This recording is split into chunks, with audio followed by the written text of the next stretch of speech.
7 स्थान शिवलिंग के बताए जहां पर भूल से अगर कोई चंदन की उंगलियां लगा देता है, 7 स्थान ऐसे हैं जहां चंदन की मात्र उंगलियां लगा देने से ही शिव पितृलोक के पितरों को मुक्ति प्रदान करते, वैकुंठ लोक का निवास करते। 7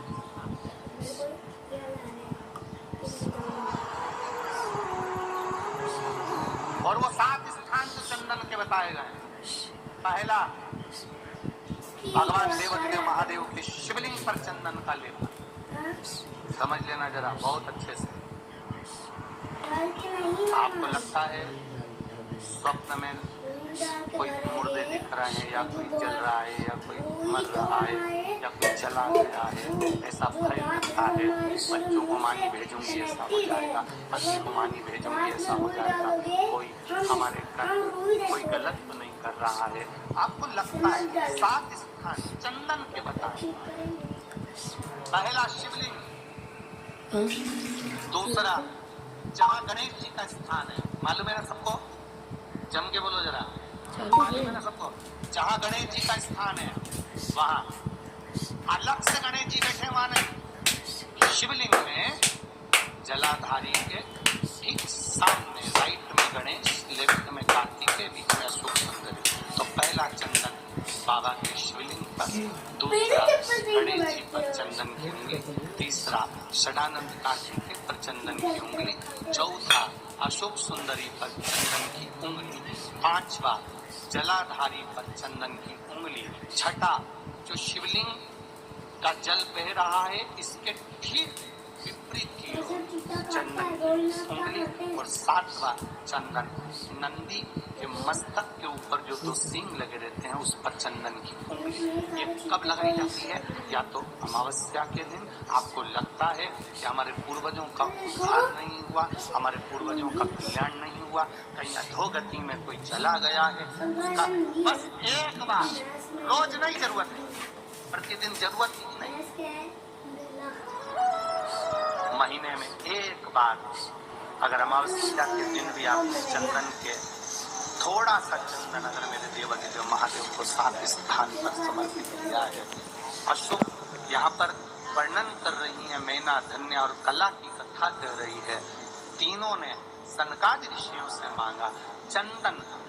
भगवान अति प्रिय होता है, और चंदन ही एक ऐसा होता है जो पितरों को भी प्रिय होता है, जिसका स्पर्श मात्र लगने से पूर्वजों का कल्याण हो जाता है। वो चंदन अमावस्या के दिन जो नदी, तालाब, बावड़ी, कुआं किसी भी एक जगह पर अपने पूर्वजों का नाम लेकर शाम के समय पर दिया लगाएगा, ये मेरा विश्वास रहता है, उसके लिए कुबेर भंडारी भंडार जरूर बनेगा।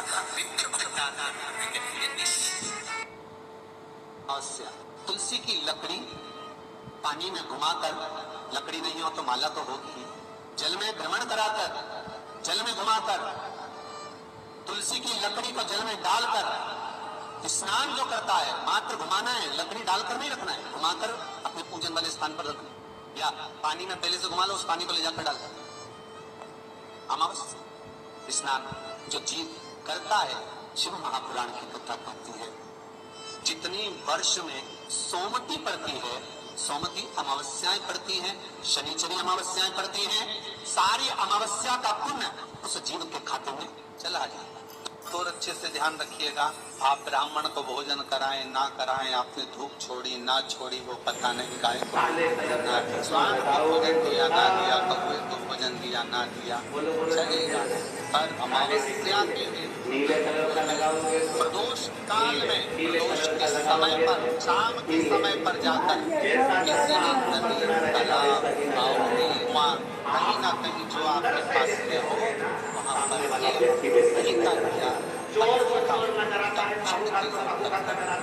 जला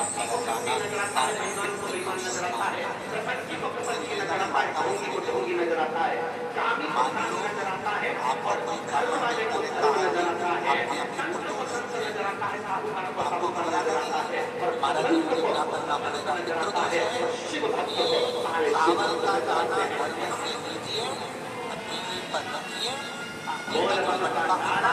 बाबा तेरा सहारा है, शिव जी का सहारा है। मटके के पास में चावल के दाने को लेकर जाइए, अपने पितरों का स्मरण कर स्वधा स्वधा स्वधा स्वधा स्वधा 5 बार बोलकर शंकर भगवान के शिवलिंग पर, तुम्हारे घर में शिवलिंग हो तो घर में, और अगर मंदिर में शिवलिंग हो तो मंदिर में, उस चावल के दाने को चढ़ा दीजिए। ऐसा भी पितृदोष होगा, समाप्त हो। श्री शिवाय नमस्तुभ्यम। दोस्त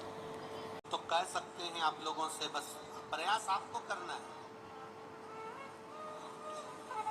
अगर घर में गौ माता की सेवा नहीं कर सकते हो,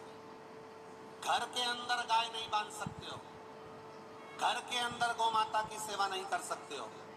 तो प्रयास करा करो अपने नगर में, अपने गांव में, कहीं मंदिर में, कहीं सीताराम सरकार के चरणों में हो, कहीं पावागढ़ वाली माँ के चरणों में हो, कहीं गौशाला अगर कहीं हो, तो रोज नहीं जा सकते तो कम से कम अमावस्या के दिन जाके मुझे चारा देना है, गौ माता की सेवा करना है और उनके चरणों में पहुंचना है। एक दिन भी अगर आप